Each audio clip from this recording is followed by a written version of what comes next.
Hello, everyone, and welcome to the Spurs Up Show, the best Gamecocks podcast on the internet. Today is Thursday, April the 16th, 2020. On today's show, we begin a new segment, our Carolina Classic segment. Well, I'll be taking each podcast, breaking down classic South Carolina games, whether it be basketball, baseball, football, some of the best moments and some of the best games in Gamecocks history. We'll be going back, taking a deep dive, going through, and I'll be sharing my favorite memories from each of those games, just kind of breaking them down and sort of reliving what are some of the best moments in Gamecocks history. Today, we talk about the 2013 Clemson game. Gamecocks beating Clemson 31-17 for their fifth straight win in a row over the Tigers. I'll talk about that one, give all my memories from that. Also, we do have some news and notes to get into, including some football news, baseball as Steve Pierce announces his retirement, some recruiting even as well. I'll also bring up your listener memories, your listener questions in a packed show, episode 237 of the Spurs Up Show. So sit back, relax, and buckle in for a packed show on this Thursday. Let's get it.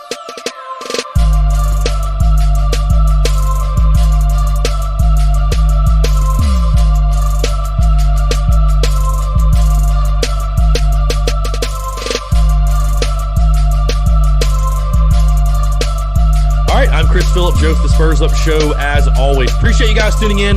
Got a fun show today. As I mentioned in the opening and mentioned on social media as well a few days ago, we are beginning our Carolina Classics segment or episodes, if you will. Thought about doing this on social media, but I thought, you know what? With there not really being, obviously right now with the quarantine and no sports, there not really being enough news for there to be true lead topics, if you will, on the podcast. Why not bring this to the podcast and share these memories with you guys? So I'm really, really excited to begin the Carolina Classics segment beginning on today's show. Before we get into everything, a couple of housekeeping items, guys. If you have not done so, this is a great time to subscribe to the podcast if you're not already subscribed. I'm ramping back up the content. We're going to be releasing the show 2 days a week now, Tuesday, Thursday, doing the Carolina Classics segment.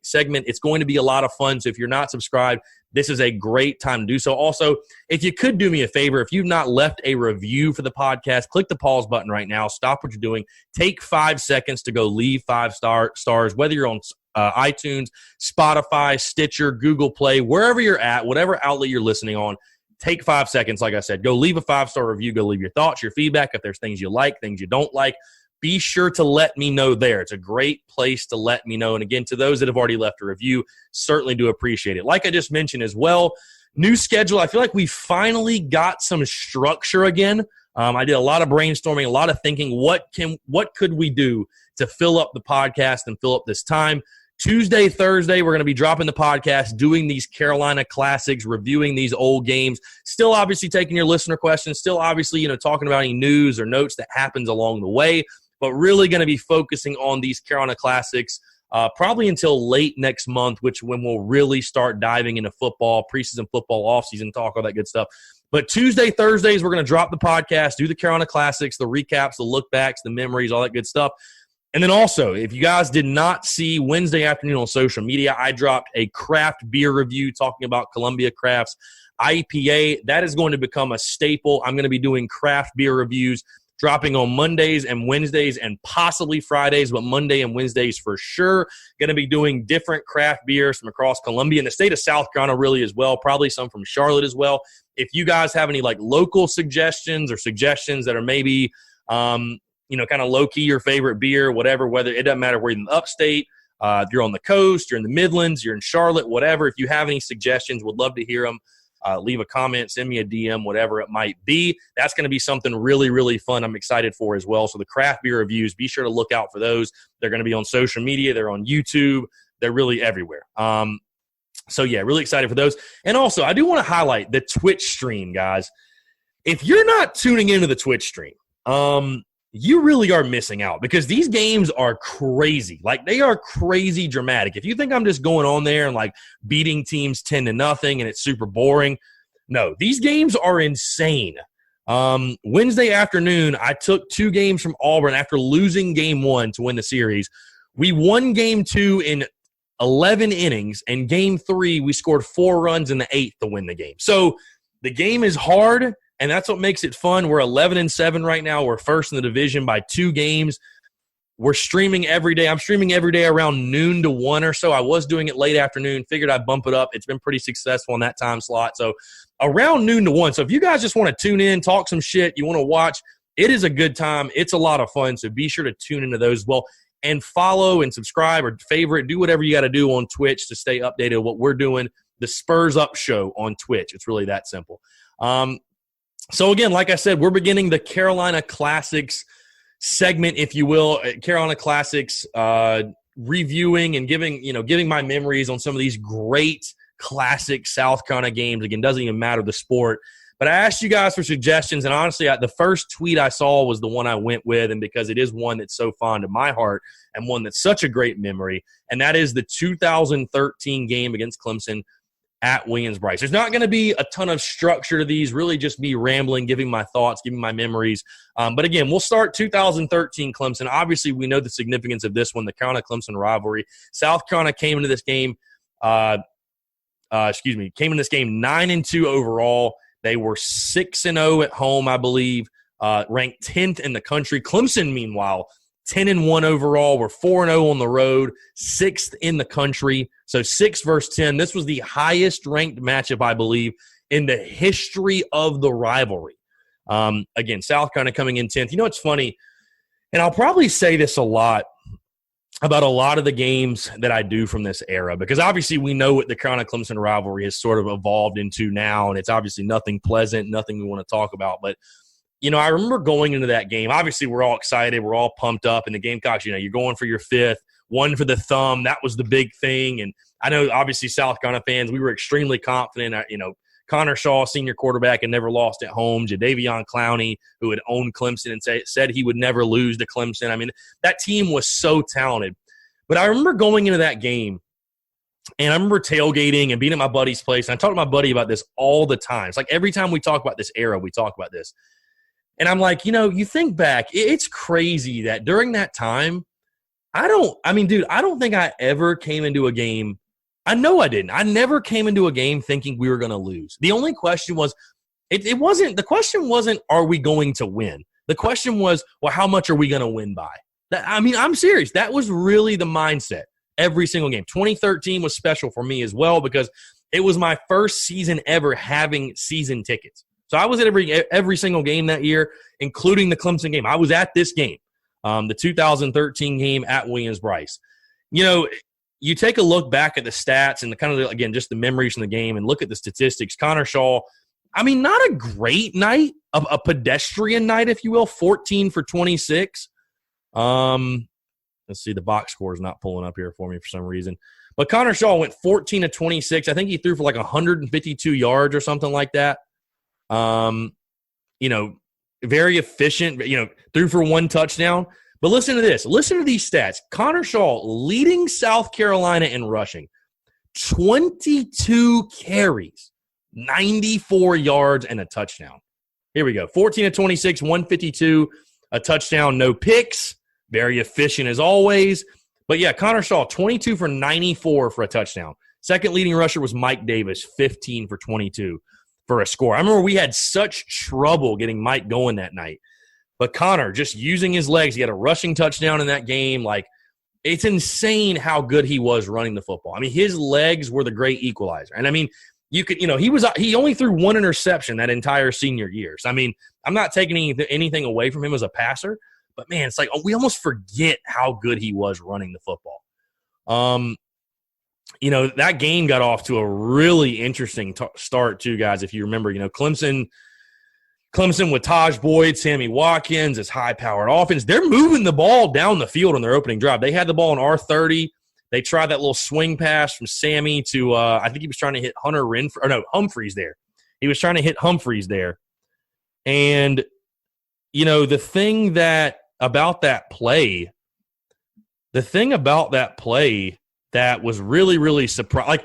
When I watched that play live, I thought there was a chance he can – if he makes the right throw there, which is more of a throw on a line, that's 100% a completion. There's no doubt that's a completion. It looked wide open for a split second, and then Bryson Williams comes over, jumps in front of it, which, by the way, obviously going in that 13 season, we had to replace DJ Swearinger at safety. I think people forget how good Bryson Williams was. I'm not saying he was DJ Swearinger-esque or anything, that he was like super locked down or whatever, but he did a pretty good job filling his shoes, honestly.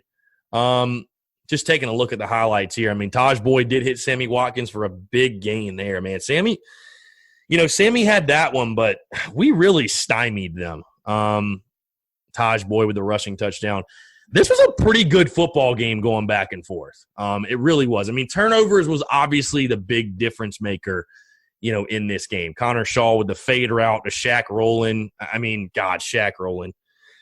Shaq Rowland was a guy I know we all agree that just never panned out, man. It was a guy that just had all the potential in the world. I mean, really did. He just could not keep his head on straight. Look at this. The dump off. We were up 17-7, about to go to halftime. Clemson gets it down there. It looks like we carried that. Yeah, 17-10 into the second. So we're up ahead. And again, this was another one of those games, like I mentioned. I never had any concern we're going to lose this game. Never had any concern. The game goes throughout. I'm pulling back up the drive summaries and everything. Connor Shaw was it just felt like a game of destiny in the sense that, come on, Connor Shaw's not going to lose his last ever home game. It's not going to happen. What I think people forget, though, in this game, we got stymied in the third quarter. I mean, it was 17-17 going to the fourth quarter. 17-17. And you would think, like, we'd be sweating, you know what I mean? Like, we'd be worried. Was not worried. Mike Davis gets the rushing touchdown. Pharaoh Cooper to Brandon Wiles, which I'm going to talk about that play in just a second, by the way. But came alive in the fourth quarter. But it's crazy looking at the overall stats. Clemson beat South Carolina in total yardage, 352-318. Time of possession, 45-12 to 38-09. South Carolina did edge out Clemson in first downs, 21-18. But what really stands out in this game, Clemson turned the ball over 6 times. Carolina turned it over 0. Like, there's just no chance. There's no chance you are going to win a game when you turn it over 6 times and your opponent turns it over 0. Bruce Ellington led South Carolina in receiving, by the way, 4 catches for 51 yards. Bruce was so good, man. Bruce was just so good. That Clemson defense was pretty solid, too. I mean, again, poor tackling there, and that's why they scored the touchdown. Just some poor tackling. I mean, Clemson tied it up 17-17.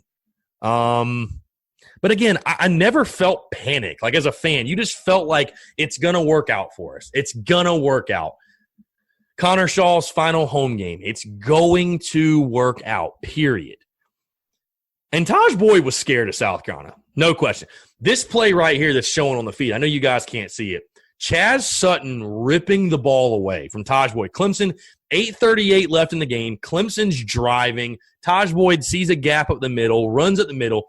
I know probably all our fans from this, and Chaz Sutton was on the show and talked about it. Dude, this was a monumental play in this game. Monumental play. Chaz Sutton just showing his will, ripping that ball away. Dude, I remember being in the stands because I was in section, I think, 509? So I could kind of see the back view of, like, I could see the opposite side of Taj Boyd, or like the side of Taj Boyd where you can see the ball. And I just remember Chaz Sutton, like, ripping at it, obviously, and I see all our players freak out, pointing like, we got the ball, we got the ball, we got the ball. And, dude, I lost it. I went crazy. And 509 was going absolutely nuts. What was so crazy about this game, too, was these punt fumbles. Adam Humphries. Like, what are you thinking? This first one, he catches it at the 25. He's surrounded. He doesn't call fair catch, which, low-key, a great job by our punt coverage team, Sherrod Golightly, who's right next to him, to not, like, interfere with him. I mean, that was a big thing, to not interfere with him. Kaiwan Lewis comes over and pops the ball out. I mean, an insane play. And at that moment, it was at that moment where you felt like, all right, we're meant to win this game. We're meant to win this game. Now, I said I was going to talk about it. I want to talk about it. arguably my favorite play in Gamecock history. One of them, for sure. The Pharaoh Cooper to Brandon Wilds, the Steve Spurrier special. Connor Shaw motions out. You guys all know. You've seen it a million times. Connor Shaw motions out. Pharaoh comes at quarterback. He's got Wilds to his right. Pharaoh fakes the run at the middle, almost like a little jump pass. Not really, though. Throws it over the top to Brandon Wilds. He struts in the end zone. Boom. Nail it in. Lock it in. Game over. That is one of the loudest, and it doesn't get talked about enough. That is one of the loudest I've ever heard Williams-Brice, if not that. And granted, I will say this. I was not in the stadium for 2012 Georgia, so it's a little unfair. I'm sure Georgia was louder. I'm from everything I've heard from the Ace Sanders punt return, I'm sure it was louder. But that's definitely one of the loudest moments. It's got to be in Williams-Brice history. Todd Ellis, I know people hate on him so much, but to me, that was like one of his all-time calls as South Carolina's announcer. Chaos and Williams-Brice, chaos. One of my favorite calls of all time of his, for sure. And again, that was like they said in the broadcast, Steve Spurrier putting his stamp on it. And it was at that moment I truly thought to myself, we're never going to lose to Clemson again. We own Clemson. We own them. We can do no wrong against Clemson. Everything we touch against Clemson turns to gold. Like, it doesn't matter how bad we play. Like, we're always going to find a way to win. And again, not to say that we played bad that night or anything, but we're just always going to find a way to win. And sure enough, we did again that night. I'll never forget, again, 509 was crazy, like I said. I had some dude, I don't know, I wish I knew who it was, but it was some random guy in 509, and it's my favorite sticker in the world, and it's on my sticker board at my place. He printed out these stickers that said losers in big black letters, and instead of the O being there, it was a tiger paw. And, I mean, that caps off the night. Another great memory from that one, I'm walking out of the stadium. I'm walking down the turnstiles, and, I mean, obviously, fans are going crazy. We're all going nuts. I go to, one of the fans is like chatting with me. I'm like, dude, what are we going to say next year when we beat them for a sixth year in a row? You know, this one was Fear the Thumb. What's next year? His response was golden, and it makes me so pissed off that, one, I didn't have my show at the time, and that, two, we didn't win that sixth in a row. Because his response was, the fifth one was for the thumb. The sixth one is too much cock for one hand to hold. And that, my friends, is one of the greatest things I've ever heard, and I wish I could have put that on a T-shirt, or that South Carolina would have won that sixth in a row, so we could have said that, because that is pure comedy gold, ladies and gentlemen. But, man, it's looking back at these highlights, though, it really makes me miss when South Carolina, I love the big game Garnets, love the all Garnets. Jadeveon Clowney was an absolute freak. Man, I miss South Carolina playing in these type of games, honestly. I mean, it was such a big game. Like, and it was back-to-back weeks, too. You had Florida, I believe, the previous week. Was that not the week before? Let's see. I'm pretty sure. No, excuse me. You had Coastal the week before. That's right. You had Florida, then Coastal, then Clemson. Yes, and you beat Coastal 70-10 for your warm-up game. But before that, you had Florida at home in a night game, another big-time environment. You beat them 19-14 in a close game. God, those were fun days, man, when you had to. But I just remember the build-up to this game. I mean, these days when Clemson couldn't say shit to us, man, they couldn't say a damn thing to us. They couldn't say a damn thing because we were dominating. We were dominating. That 2013 team, I know people love to argue, is the 12 team better, is the 13 team better? You're splitting hairs with, I think, either way. I mean, if you want to say 12 was better because they had Swearinger, that's completely fine with me. I mean, that 13 team, I think it's hard to argue because you have a senior Connor Shaw, Mike Davis is playing his ass off. You've got a veteran Jadeveon Clowney.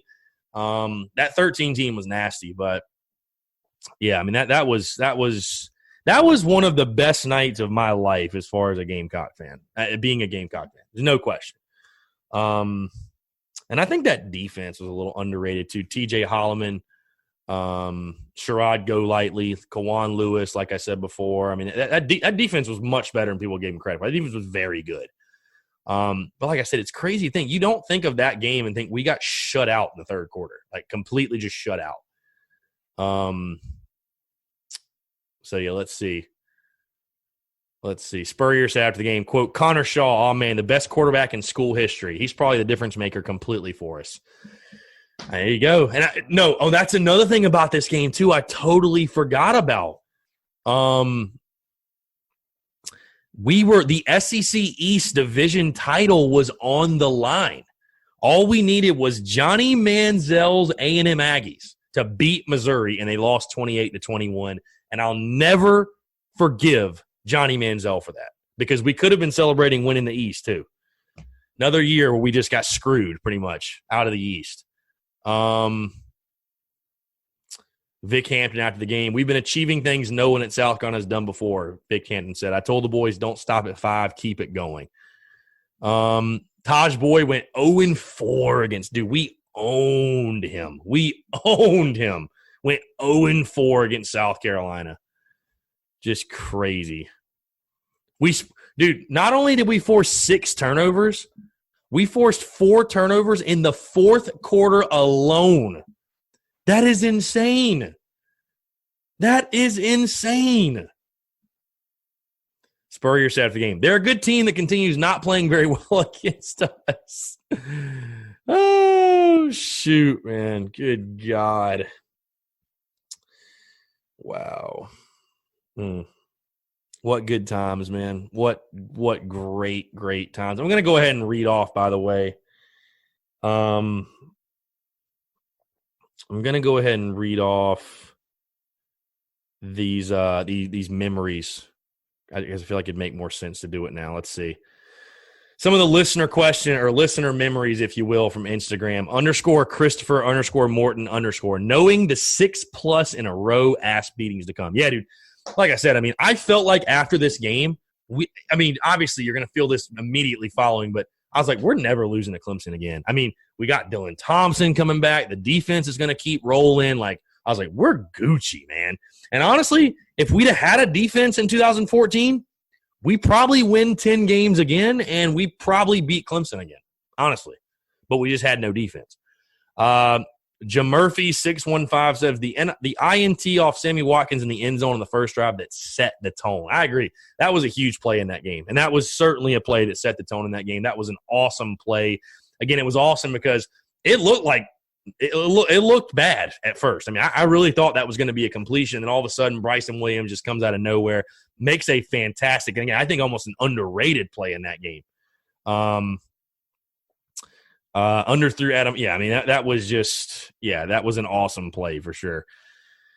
Sladen Jack. I was at that game, and I just remember how loud it was. I also remember all the interceptions. Yeah, dude, it was deafening. I mean, it was deafening loud. And just at the end, it was like adding insult to injury when you had Taj Boyd throwing those picks over the middle, and you could just see Taj was like, get me out of here. He's like, just get me out of this game.